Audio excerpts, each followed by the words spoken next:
हाँ जी, कैसे आप लोग? खैरियत से हैं? ठीक ठाक है, खैरियत से है भाई। पाकिस्तान क्रिकेट में तो खैरियत नहीं है, इसलिए क्योंकि समझ में नहीं आ रहा है कि भाई जो हमारे सेलेक्टर्स हैं, जो टीम मैनेजमेंट है, जो कप्तान है, मतलब जो करते धरता है, जो पाकिस्तान टीम को सेलेक्ट करते हैं, इनको जो है तालियां बजाएं इनके लिए, या जो है जो सच बात है वो बात सीधी सीधी आदमी करे। मतलब कैन यू इमेजिन कि यार लास्ट ईयर जब पाकिस्तान गया था ऑस्ट्रेलिया, जिम्बाब्वे और साउथ अफ्रीका और वनडे सीरीज़ वहाँ खेली और तीनों वनडे सीरीज़ पाकिस्तान ने जीती, उस वक्त से लेके अब तक मतलब कितने मेरे ख्याल से that tour started around in November, तो नवंबर दिसंबर लगा ले, 7 महीने ही लगा ले, ये 9 महीने में अभी आज जो इन्होंने पाकिस्तान क्रिकेट बोर्ड के सेलेक्टर्स ने टीम्स अनाउंस की, स्क्वाड्स अनाउंस किए for the West Indies tour, 3 T20s and 3 वनडेज़, कोई तकरीबन 14 से 15 जो है मतलब लड़के ऐसे हैं जो कि in the last 9 months either they played in Australia, Zimbabwe, south Africa और मतलब in the tri series against south Africa, New Zealand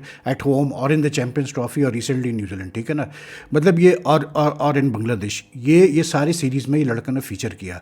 अब वनडे जो है चैम्पियंस ट्रॉफी के बाद हमने कोई वनडे खेला ही नहीं। जो चैम्पियंस ट्रॉफी की स्क्वाड भी अगर आप देखें तो आज जो स्क्वाड अनाउंस हुई है फॉर वनडे की for the West Indies tour, उसमें जो नोटेबल प्लेयर्स हैं, जो डोमेस्टिक के टॉप परफॉर्मर्स हैं, जिन्होंने यानी कि जब पाकिस्तान से मौका मिला तो उन्होंने प्रॉमिस शो किया, जिसमें तैयब ताहिर है, जिसमें कामरान गुलाम है, जिसमें उस्मान खान है, जिसमें हसनैन जैसा मतलब एक्सपीरियंस बॉलर है, ठीक है ना। ये सारे लड़के, फिर don't forget Imamul Haq was in the champions trophy, आप सऊद शकील था चैम्पियंस ट्रॉफी में। ये सारे लड़के आज गायब है भाई वनडे स्क्वाड से बिल्कुल भी, ठीक है। और उससे पहले मतलब चैम्पियंस ट्रॉफी से पहले जो लड़के मतलब जिनको ट्राई किया गया वो ट्राई सीरीज़ में, और उससे पहले जिम्बाब्वे वगैरह में, उसमें कोई तकरीबन 10 से 11 लड़के गायब है, जिसमें आमिर जमाल गायब है, जिसमें मतलब वही फिर कामरान गुलाम, हसीबुल्ला, तैयब ताहिर, हसनैन, फैसल अकरम, अरफात मिन्हास, इरफान खान, जहादात खान, उमैर बिन यूसुफ, उस्मान खान वगैरह वगैरह, ये सारे गायब हैं। तो मतलब यार आप कहते हो कि जी हम नई टीम बना रहे हैं मतलब वाइट बॉल के लिए, आप एक नया कोच लेके आते हो वाइट बॉल का, तो मतलब इतने चेंजेस, इतने आप मतलब Tayyab, to me Tayyab Tahir and Kamran Ghulam, Hasibullah, Hasnain, ये तो यार खेलते, इवन सऊद शकील की अगर आप बात करें तो वनडे के लिए तो बुरा प्लेयर नहीं है भाई। ये लड़के तो हर सूरत में यार वनडे का आपका हिस्सा होना चाहिए, जो आप अगले वर्ल्ड कप के लिए तैयारी करें या जो भी करें आप, मतलब इनको कैसे आप जो है मतलब साइडलाइन कर सकते हैं। उसी तरह T20 में काफ़ी लड़कों को, आज जो T20 स्क्वाड अनाउंस हुई उसमें शाहीन साहब वापस आ गए, हारिस रऊफ वापस आ गए, हसन अली वापस आ गए, और जो 3 फास्ट बॉलर्स गए थे बांग्लादेश अभी, तो उसमें अब्बास आफरीदी तो काफ़ी अरसे से T20 में खेल रहा है, ठीक है, उसको ड्रॉप कर दिया गया। उसके बाद जो है वो सलमान मिर्ज़ा, जिसने डेब्यू किया बांग्लादेश की सीरीज़ में और हाईएस्ट विकेट टेकर था, अच्छी बॉलिंग की, उसको ड्रॉप कर दिया गया। दानियाल, जो कि आई थिंक शायद जिम्बाब्वे भी गया था, अहमद दानियाल, उसको ड्रॉप कर दिया गया। अब मुझे बताया आप कि आप किस तरह से यंगस्टर्स को आप जो है कैसे बोलते हैं कॉन्फिडेंस देंगे। अब इन तीनों में अब्बास आफरीदी का मुझे बिल्कुल समझ में नहीं आया भाई, इसलिए क्योंकि अब्बास आफरीदी को जब आप ग्रूम कर रहे इतने अरसे से T20 में, तो फिर एकदम से क्यों ड्रॉप कर रहे हैं। दूसरा ये कि सलमान मिर्ज़ा और अहमद दानियाल में से कम सलमान मिर्ज़ा की तो ठीक है, आपने जो है उन दोनों को वो टॉप एंड सीरीज़ जो हो रही है ऑस्ट्रेलिया में अभी अगस्त में, वो T20 स्क्वाड में आपने रखा है। लेकिन my question is very simple, is playing for Pakistan more important और प्लेइंग फॉर मतलब शाहीन स्क्वाड इन मतलब टूर्नामेंट, T20 टूर्नामेंट इन विच मतलब जो है बेसिकली एक वो ट्रैवल प्रमोशन का एक टूर्नामेंट है डार्विन में, ऑस्ट्रेलिया में, ठीक है ना। इरफान खान को भी डाला है, समद को भी डाला, क्यों डाला आपने इनको? ये लड़के जो है ये आपका सलमान मिर्ज़ा, अहमद दने, इनको आप सीनियर टीम से चांस दें, मैक्सिमम इनको एक्सपोजर दें, इनको ग्रूम करें। To me I will be very honest, सब छोड़े, मैं कहता हूँ इरफान खान न्याजी और ये सलमान मिर्ज़ा खास करके after the way he bowled in Bangladesh, the way he bowled in the PSL, उसको तो आपको मतलब यार इनकरेज करना चाहिए कि उसको तो इस वेस्ट इंडीज स्क्वाड में होना चाहिए था हर सूरत में। एक अगर आपका एक अच्छा दूसरा लेफ्ट आर्म पेसर है, he doesn't have that much pace, लेकिन he is very good with the new ball and he can take wickets with the new ball, he knows the art of taking new wickets with the new ball, तो उसको क्यों नहीं रख सकते आप यार? मुझे बताएं आप, मतलब मेरी समझ में नहीं आ रहा भाई ये सेलेक्टर्स करना क्या चाह रहे हैं, किस तरह करना चाह रहे हैं। ऐसे नहीं होता कहीं पर भी यार कि आप 7-8 महीने के अंदर आप 14-15 लड़के आप मतलब आप कह रहे हैं हमने एक पूल बनाया, अभी पूल बनाया ठीक है, लेकिन जो लड़के हैं जैसे कामरान गुलाम, तैयब ताहिर, हसनैन वगैरह की क्या गलती है यार? Even for the matter Saud Shakeel को आपने बनाई, कप्तान भेज दिया वो इंग्लैंड शाहीन टीम के साथ, क्या है वहाँ पर? एक आप मतलब ये तक हमें नहीं पता किन टीमों से पाकिस्तान शाइन वहाँ खेलने वाली है यार, इंग्लैंड लायंस से मैचेस है कि नहीं है, इसलिए क्योंकि जो पहला मैच पाकिस्तान ने खेला वो एक कोई काउंटी प्रोफेशनल 11, मतलब first time I heard this, वरना जितनी भी ए टीम जाती हैं दूसरे मुल्कों की इंग्लैंड खेलने के लिए वो बेसिकली काउंटी साइड से खेलती है, फर्स्ट काउंटी साइड से खेलती है। ये नया एक हमने सुना कि काउंटी प्रोफेशनल लेवल, क्या was that shines team so important that you had to मतलब अपॉइंट सऊद कैप्टन दैट? तो मतलब यार इनकी प्रायोरिटीज़ कहाँ हैं इन सेलेक्टर्स की, इस पाकिस्तान क्रिकेट बोर्ड की? मुझे तो नहीं समझ में आता भाई। मैं तो उस्मान खान का आप केस ले लें, T20 खिलाया, वनडे खिलाया, ठीक है उसके साथ इश्यूज थे लेकिन ही शोड मतलब उसके अंदर है। अब बहरहाल उसका डिसीजन था तो आई कांट से एनीथिंग, मतलब मैं ये नहीं कहूँगा उसका ज़्यादती हुई, क्योंकि उसने जब डिसीजन लिया यूई से ना खेलने का, वो यूई को छोड़ के आया पाकिस्तान से खेलने के लिए, तो he knew what he was in for, and then obviously you have to perform to be in. लेकिन फॉर एग्जांपल आमिर जमाल की क्या गलती है भाई? वो एक जहादात खान करके लड़का था, वो भी गायब हो गया। उमैर बिन यूसुफ को उठा के इंग्लैंड भेज दिया। तो मतलब अरफात मिन्हाज जो यंग ऑलराउंडर है उसको गायब कर दिया। फैसल अकरम को इंग्लैंड भेज दिया। मतलब मेरी समझ में नहीं आ रहा कि ये करना क्या चाह रहे हैं यार।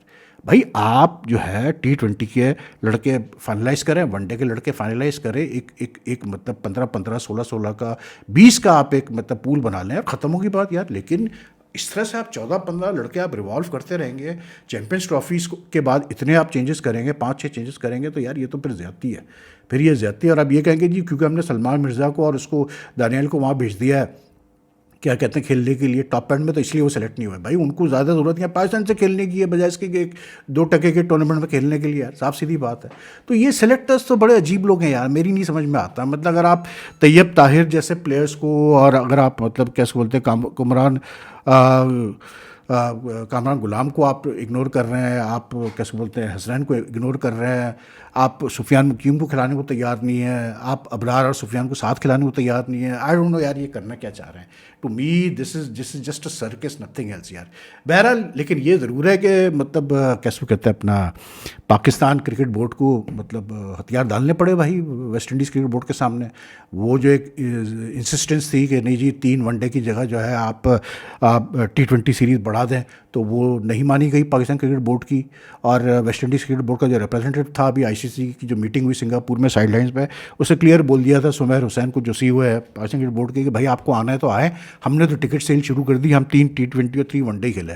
तो बहरहाल फिर पाकिस्तान को मानना पड़ी वो बात। तो भाई जब आपको पता है कि आपकी सुनी नहीं जानी है, तो फिर आप क्यों जिद कर रहे थे कि जी हमें मतलब वनडे नहीं खेलना, हमें T20 सीरीज़ करा दो और ये कर दो। तो बात वही है कि मतलब आज जो स्क्वाड्स अनाउंस हुए हैं, मतलब ठीक है, वही बाबर और रिजवान को कप्तान रिटेन किया गया है फॉर द वनडे मतलब स्क्वाड, जो कि वो पहले भी था। लेकिन ये है कि सलमान अली आगा को वाइस कप्तान बनाया गया है, और सलमान अली आगा इज़ ऑल्सो मतलब retained as captain of the T20 squad. तो उस पर तो मुझे कोई इतना बड़ा इशू नहीं है। बाबर भी वापस आ गया वनडे स्क्वाड में, ठीक है, रिजवान भी आ गया, कैसे बोलते हैं नसीम शाह भी है, और आपका शाहीन को भी T20 और वनडे में डाला है। तो वो तो चले ठीक है, उसमें इतना बड़ा इशू नहीं है। लेकिन मतलब जनरली ये जो दूसरे लड़के हैं, जिस तरह से इनको आप मतलब यूटिलाइज़ कर रहे हैं, आई डोंट नो यार ये चाह क्या रहे हैं, मेरी तो समझ में नहीं आया भाई। कुछ ऐसे प्लेयर्स पे कुछ ज़्यादा ही मतलब जोर दिया जा रहा है, जो कि I don't see them having a long term future in Pakistan cricket. इसलिए क्योंकि यार देखें, बात वही आती है क्रिकेट में, at the end of the day मैं बार बार ये चीज़ कहता हूँ कि यार स्टैट्स तो बहुत इंपॉर्टेंट होते हैं, उसमें कोई दो राय नहीं है। क्योंकि एक क्रिकेट प्लेयर जो होता है, या बॉलर हो, बैट्समैन हो, कीपर हो, वो परफॉर्म करता है तो उसके स्टैट्स इंप्रूव होते हैं। जब उसके स्टैट्स इंप्रूव होते हैं तो फिर लोग कहते हैं कि हाँ जी ये अच्छा प्लेयर है, ठीक है ना। लेकिन जो डिफ्रेंशिएशन करने की ज़रूरत है ना, वो बहुत इंपॉर्टेंट है। वो ये है कि आपको ये चीज़ जहन में रखनी चाहिए कि एक प्लेयर जो डोमेस्टिक क्रिकेट में या लो लेवल क्रिकेट में जो अच्छा परफॉर्म कर रहा है, ज़रूरी नहीं है कि वो बंदा जो है इंटरनेशनल लेवल पे भी आके सक्सेसफुल होगा। बहुत केसेस ऐसे हम देख चुके हैं कि जो डोमेस्टिक में अच्छे परफॉर्मर होते हैं, वो नहीं आके इंटरनेशनल पे परफॉर्म कर पाते हैं।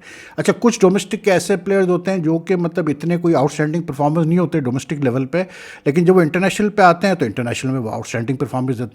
Because it all comes down to the temperament. Technique, आप अपनी टेक्निक बेहतर कर सकते हैं, आप अपनी टेक्निक ख़राब कर सकते हैं, आप अपने स्किल लेवल को बढ़ा सकते हैं, लेकिन याद रखिएगा जो टेम्परामेंट होता है ना, temperament means the ability to read the game well, the ability to have game awareness, the ability to adjust to conditions, to the situation, ये होती है टेम्परामेंट, ठीक है। और टेम्परामेंट जो है ना, ये इनबॉर्न होता है। किसी प्लेयर्स में होता है स्ट्रॉन्ग टेम्परामेंट, कुछ प्लेयर्स में नहीं होता। तो कुछ प्लेयर ऐसे हैं स्क्वाड में, जैसे for example I will be very honest here, Mohammad Haris का आप मिसाल ले लें, या फिर इवन हुसैन तलत पे बहुत जोर दिया जा रहा है। आई थिंक कि ये वो, अब हारिस को तो काफ़ी चांसेस मिल चुके हैं, हुसैन को तो नहीं मिला अभी इतने चांसेस, लेकिन हारिस को काफ़ी चांसेस मिल चुके हैं। And I think the writing is on the wall. I mean Mike Hesson and the selector should be looking at other options as. यार मुकीम और जहाँ तक अबरार का ताल्लुक है भाई, इनको अगर आप टीम में स्क्वाड में रख रहे हैं तो start to use them now. इसलिए क्योंकि हर टीम वाइट बॉल में क्या होता है कि आप अपने जो स्ट्रेंथ होती है ना उसको आप ज़्यादा मतलब उन पर इन्हिसार करते हैं। I think Sufiyan and Abrar both have the ability कि इन पर अगर आप थोड़ा सा इन्हिसार करेंगे, तो इन दोनों को साथ खिलाएंगे तो they can do a lot for Pakistan in white ball cricket. बाकी यार वही मैं कह रहा था कि जैसे ये अब नवाज़ साहब की फिर से किस्मत खुल गई है, मोहम्मद नवाज़ की फिर से उनकी किस्मत जो है वो जाग उठी है। तो अब उनको बांग्लादेश तो सेलेक्ट किया ही था, अब यहाँ भी सेलेक्ट कर लिया। लेकिन वही वाली बात है, कुछ प्लेयर ऐसे हैं यार जिनको मैं कहता हूँ कि आपने इतना आजमा के देख चुके हैं कि आई डोंट नो यार, मतलब क्रिकेट में हमने तो जितनी क्रिकेट की है, कवर किया, बहुत किए कवर किया, और खेली भी है यार, साफ सीधी बात है। और बहुत ज़्यादा हम पैशनेटली इन्वॉल्व हैं क्रिकेट में, तो इतना तो हमें भी पता चल जाता है कि देख के जो है ना, आय जो होती है एक, वो देख के आपको अंदाज़ा होता है कि ये बंदा जो है ना ये चलेगा, ये बंदा नहीं चलेगा, ये बहुत टैलेंटेड है लेकिन इसका दिल छोटा है। ये चीज़ें बहुत मैटर करती हैं सारी। तो आई डोंट नो यार सेलेक्टर्स कैसे देखते हैं चीज़ों को, लेकिन बहरहाल फिर वो चांस दे रहे हैं मोहम्मद नवाज़ को, तो चलें देखते हैं भाई मोहम्मद नवाज़ साहब क्या करते हैं आगे। लेकिन ठीक है, दोनों स्क्वाड्स में ऐसा कोई नो बिग सरप्राइजेस। लेकिन एक चीज़ मैं बता दूं इनको कि अब ये जब जाएंगे ना खेलने वेस्ट इंडीज़, अब इनका आएगा ऐसे टेस्ट, मतलब इन द वेस्ट इंडीज़, क्योंकि जो वेस्ट इंडीज़ की T20 टीम है ना भैया, वो है बहुत खौफनाक किस्म की टीम है वो। और उनके फास्ट बॉलर्स बड़े फॉर्म में है। दूसरा उनके बैट्समैन जो है ना, जिस तरह like I said yesterday also, the sort of level of power hitting that we are seeing in the Australia West Indies series and even in recent matches that West Indies has played against other teams, they have been specially at home, they are a very formidable side. तो ये हमारे bowlers का बहुत बड़ा test होगा भाई, हसन अली साहब का, शाहीन का, हारिस वगैरह का। T20 में पता चल जाएगा कहाँ ये खड़े हुए हैं, क्योंकि अगर इस सीरीज़ में भी वही वाला हाल हुआ जो पहले होता रहा है कि ये मतलब जो है जहाँ क्रिटिकल टाइम्स पे जो है 16-16 20-20 रन एक ओवर में खा रहे हैं, तो फिर बेकार है फिर इनको जो है टीम में रखना। लेकिन ये कि this is going to be a very tough series for Pakistan. यहाँ सही अब पता चलेगा इस यंग टीम का कि ये कितनी तगड़ी टीम है, क्योंकि वेस्ट इंडीज़ में टेस्ट आएगा इनका, इसमें कोई मतलब बात नहीं है। बाकी one day should also be a very good series. अच्छा है वनडेज़ खेले जा रहे हैं। T20 तो फोर्ट कैसे बोलते हैं, क्या लॉरेडल क्या है वहाँ फ्लोरिडा में, वहाँ खेला जा रहा है। और बाकी फिर जो वनडेज़ है वो ट्रिनिडाड में है, तो वो टिपिकल एक वेस्ट इंडीज़ टाइप की पिचेस पे जो है वो मैचेस होने चाहिए। बाकी take care, I will see you all tonight. अल्लाह हाफिज़ जी।